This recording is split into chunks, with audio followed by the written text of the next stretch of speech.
Une nouvelle audience, un nouveau report. Il n'a fallu qu'une vingtaine de minutes pour constater l'absence de l'accusé Albert Bidjongo Bédé, alias Arthur Esumba. Son transfert a pris à la barre la conduite de la prison principale de Yaoundé vers la prison centrale de Fou, modifiant ainsi la cartographie carcérale de l'affaire. L'annonce du renvoi au 17 mars suscite aussitôt un vif émoi parmi les robes noires. L'un des avocats s'élève et plaide pour un réexamen de cette date, invoquant la nécessité d'attendre la décision de la Cour d'appel, dont le jugement avant dire droit ne saurait être rendu avant le 20 mars. Parce que le tribunal a décidé de renvoyer au 17 mars, c'est une décision que le tribunal prend. Le tribunal ne peut donc plus revenir sur cette décision.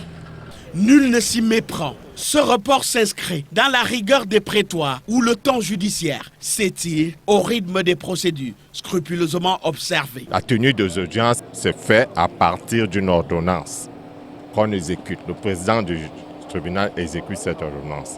Pour cette affaire, nous avons des renvois de 3 semaines. En respectant les 3 semaines, nous sommes au 17 mars. Donc nous reviendrons le 17 pour avoir une décision d'administration du tribunal qui sera aussi un renvoi. Un feuilleton judiciaire qui ne fait que rallonger. Un procès déjà complexe avec le corps toujours sous scellé. Vous voyez que nous sommes en pleine souffrance. Je ne connais pas au Cameroun actuellement où il y a un corps sous scellé qui fait déjà plus de 2 ans. Et cela nous étreint, la douleur nous étreint.